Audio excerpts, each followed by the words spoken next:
जब हमने ये बातें सुनी तो हम और वहां के लोगों ने उससे विनती की यरूशलेम को ना जाए।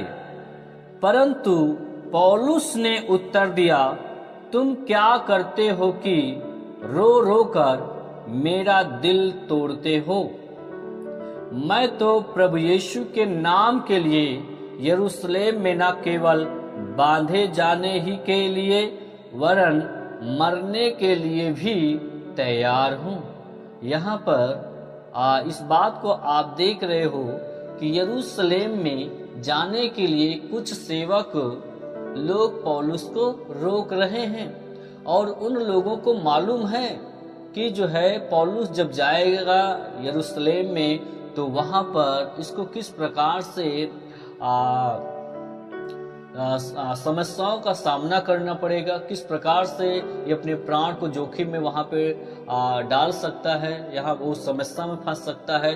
तो वहां पर यरूशलेम में जाने के लिए कुछ लोग जो है मसीह भाई लोग सेवक लोग जो है रोकते हैं और बहुत ही शोकित होते हैं और रोने लगते हैं यहाँ तक कई लोग। तो वहां पे वो लोग पौलुस क्या बता रहा है, उत्तर दिया कि तुम लोग क्या करते हो कि रो रो कर तुम मेरा दिल को तोड़ते हो। मेरा दिल को तोड़ते हो भाई, मैं तो बांधे जाने ही के लिए नहीं वरन मसीह यीशु के नाम के लिए भी मरने को भी तैयार हूं। यही बातें हैं। पौलुस ने उत्तर दिया, तुम क्या करते हो कि रो रो कर मेरा दिल तोड़ते हो। मैं तो प्रभु यीशु के नाम के लिए यरूशलेम में न केवल बांधे जाने ही के लिए वरन मरने के लिए भी तैयार हूं। आप यहाँ पर आप देख सकते हो पौलुस एक प्रेरित है और किस प्रकार से एक प्रेरित के अंदर एक साहस भरी आत्मा है, एक हियाव और हिम्मत की उसके पास एक आत्मा है कि अपने प्राण को भी जोखिम में डाल रहा है। वो जानता है कि मैं यरूशलेम में जाऊंगा, किस प्रकार से मुझे बंदी बनाया जाएगा, किस प्रकार से मुझे दुख उठाना पड़ेगा। वो इस बात को जानता था क्योंकि वो ये भी बात को जानता था कि मैं परमेश्वर की सेवा कर रहा हूं। मैं परमेश्वर की सेवा के लिए कोई भी कदम को मैं उठा सकता हूं, अपने प्राण को जोखिम में डाल सकता हूं, मुझे मंजूर है। उस पौलुस के लिए प्रतिदिन का जो जीवन था वो सताओं से ही भरा रहता था। वो हर दिन जोखिम उठाता था। इसलिए पौलुस कहता है मैं हर दिन मरता हूं, मैं मर चुका हूं, मसीह मुझ में जिंदा है। वो अपने जीवन से उसको प्यार नहीं था, वो यीशु का काम कर रहा था, परमेश्वर का काम कर रहा था। तो उसके पास एक विशेष अनुग्रह ये प्राप्त था जीने मरने का।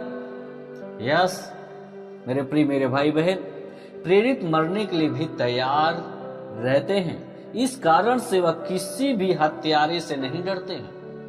एक प्रेरित जो होता है मरने के लिए वे तैयार है, वो किसी भी हत्यारे से नहीं डरते हैं।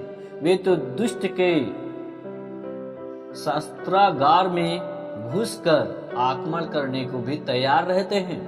वे लगातार अपने भेजे जाने वाले की आवाज को सुनते हैं।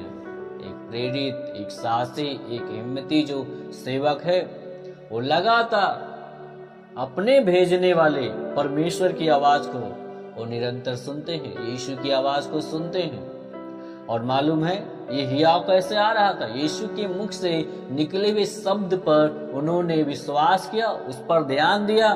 जैसा मत्ती उसका 10 का 28 वचन में इस प्रकार से लिखा है। यहाँ पे लिखा है, जो शरीर को घात करते हैं पर आत्मा को घात नहीं कर सकते हैं, उनसे मत डरो, उनसे मत डरो, पर उसी से डरो जो आत्मा और शरीर दोनों को नरक में नष्ट कर सकता है। जी हाँ, यहाँ पे इस प्रकार से लिखा है।